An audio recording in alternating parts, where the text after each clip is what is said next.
تیمور رئیموف پهلوان شناخته تاجیک در مسابقه سلسله جهانی گشتین زودو توسکولوی بزرگ تل‌آویو 2022 که روزهای 17-19 فوریه در اسرائیل برگزار شد مدال برنجی به دست آورد. تیمور رئیموف به سبقت در روز آخرین مسابقه 19 فوریه از دور دوم پرداخت و بعد دو پیروزی بر رقیبانش سرافیم کمپانزه از اسرائیل و استفان هیجی از استرالیا به دور نیم نهایی رو یافت، ولی او در نیم فینال از گورام توششویلی از گرجستان که در این وزن مدال طلا گرفت مغلوب شد. سپس پهلوان تاجیک در رقابت برای مدال برنجی اندی گراند را از کوبا شکست داد.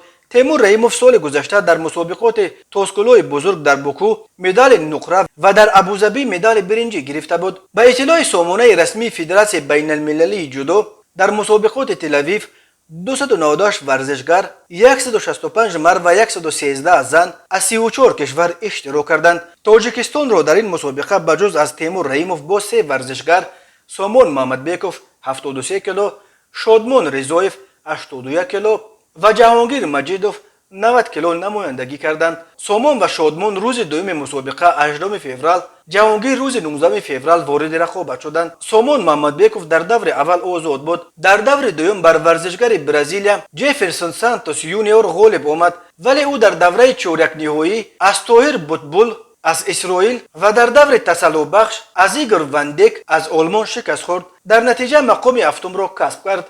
دو پهلوان دیگر تاجیک شادمان رضایف و جهانگیر مجیدوف در دور اول ناکام شدند. بجز از مدال به غالبان و جایزه‌داران رقابت‌های انفرادی مکافات مالی سپرده شد. برای جای یکم 3000 یورو، برای جای دوم 2000 یورو، برای جای سوم 1500 یورویی. در حساب عمومی دسته‌ای منتخب فرانسه با کسب 4 مدال طلا و 4 نشان برنجی غالب شد. منتخب آذربایجان با کسب 2 مدال طلا و یکتایی نشانه‌های نقره و برنجی جای دوم گرفت.